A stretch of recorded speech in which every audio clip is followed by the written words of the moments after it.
हम संगीता ठाकुर स्वागत करै छी अपन यूट्यूब चैनल मिथिला के नगरिया में। आइ के एहि वीडियो में बुझब जे माघ मास के अन्हरिया पख के एकादशी कहिया अछि आ एकादशी के पूजा मुहूर्त और एकादशी के कथा सेहो सुनाब। माघ मास के अन्हरिया पख के एकादशी सठतिला एकादशी कहाइ अछि। ई एकादशी केला से हजारों वर्ष के तपस्या से अधिक फल भेटैत अछि। एहि दिन भगवान विष्णु के तिल से पूजा कयल जाइत अछि। एहि दिन तिल से जे मनुष्य भगवान विष्णु के पूजा करे अछि ओकरा घर में कहियो धन के कमी नहीं रहे अछि। माघ में सठतिला एकादशी 6 फरवरी मंगल दिन अछि। एकादशी तिथि शुरू भ जायत 5 फरवरी साँझ के 5:24 पर आ समाप्त हैत 6 फरवरी साँझ के 4:07 पर। तऽ एकादशी व्रत 6 फरवरी मंगल दिन राखल जायत आ एकादशी के पारण के समय अछि 7 फरवरी भिनसर के 7:06 से 9:18 तक। तऽ ई रहै जे एकादशी कहिया अछि तकर जानकारी।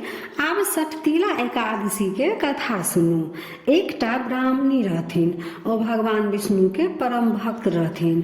भगवान विष्णु के पूजा पाठ खूब करथिन, लेकिन ब्राह्मणी केकरो एक दाना दान में नहीं दै छलखिन। एक दिन भगवान विष्णु एकटा भिखारी के रूप बदलि कऽ ब्राह्मणी लग भिक्षा मांगऽ एलखिन। ब्राह्मणी भिखारी के देख के तऽ आगि बबूला भऽ गेलखिन।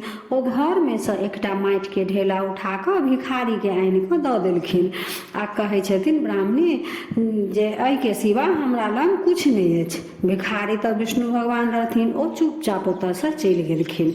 ब्राह्मणी के दिन अहिना अपन कटऽ लगलै। भगवान के पूजा पाठ में लगल रहै छलथि, लेकिन केकरो कुछ एक दाना दान में नहीं दै छलखिन। कुछ समय बितला पर ब्राह्मणी के मृत्यु भऽ गेलै। मृत्यु के बाद ब्राह्मणी के वैकुंठ भेटलनि, कियाकि ओ तऽ विष्णु भगवान के भक्त रहथिन। तऽ वैकुंठ में हुनका लेल एकटा बहुत बड़का महल रहनि। ब्राह्मणी ओहि में गेलखिन तऽ देखलखिन जे महल एकदम खाली रहे। महल में कुछ नहीं रहे, नहीं खाए पिए के सामान, नहीं कपड़ा लत्ता, नहीं कुछ पूजा पाठ के सामान, कुछ नहीं रहे। हुनका बड़ा आश्चर्य भेलनि जे अतेक बड़का महल में कुछ नहीं अछि तऽ फेर हम रहब केना। ओ ब्राह्मणी विष्णु भगवान लग एलखिन आ कहलखिन, प्रभु अतेक बड़का महल में हमरा रखलहुँ तऽ, लेकिन ओ महल तऽ पूरा खाली अछि। अहाँ के अतेक पूजा पाठ केलहुँ, पूजा पाठ के पुण्य से वैकुंठ भेटल, लेकिन एतऽ तक खाए पिए के, पूजा पाठ करे के, पहिरे ओढ़े के कुछ तऽ व्यवस्था अछि ने। ताहि पर विष्णु भगवान कहलखिन, देखी पृथ्वी पर मनुष्य इएह ला दान पुण्य करै अछि जे पृथ्वी पर दान पुण्य कयल जाइ छै ओ स्वर्ग में भेटै छै। अहाँ तऽ कुछ दान पुण्य केलहुँ नहि तऽ अहाँ के भेटत की। अहाँ एकटा माटि के ढेला दान केने रहौ तऽ एकर बदला में अहाँ के एकटा महल बनल भेटल। ब्राह्मणी कहलखिन, प्रभु आब दान पुण्य तऽ केलहुँ ने, आब दान करे के पुण्य केना प्राप्त हैत। तऽ भगवान कहलखिन जे माघ मास के अन्हरिया पख के एकादशी करू। ई एकादशी केला से दान के पुण्य प्राप्त होइ अछि।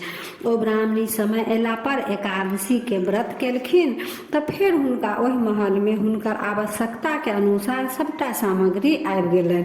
आब ओ वैकुंठ में वास करऽ लगलथि आ विष्णु भगवान के कीर्तन भजन में लागल रहतथि। तऽ एकादशी व्रत केला से मनुष्य के दान करे के पुण्य प्राप्त होइ छै। तऽ एकादशी जरूर करे के चाही। तऽ वीडियो केहन लागल कमेंट जरूर करब आ नीक लागल तऽ लाइक शेयर सब्सक्राइब कऽ कऽ मैथिली भाषा के सपोर्ट जरूर करब। फेर उपस्थित होइ छी एकटा नया वीडियो के संग। ताबे तक जय मिथिला, जय मैथिली।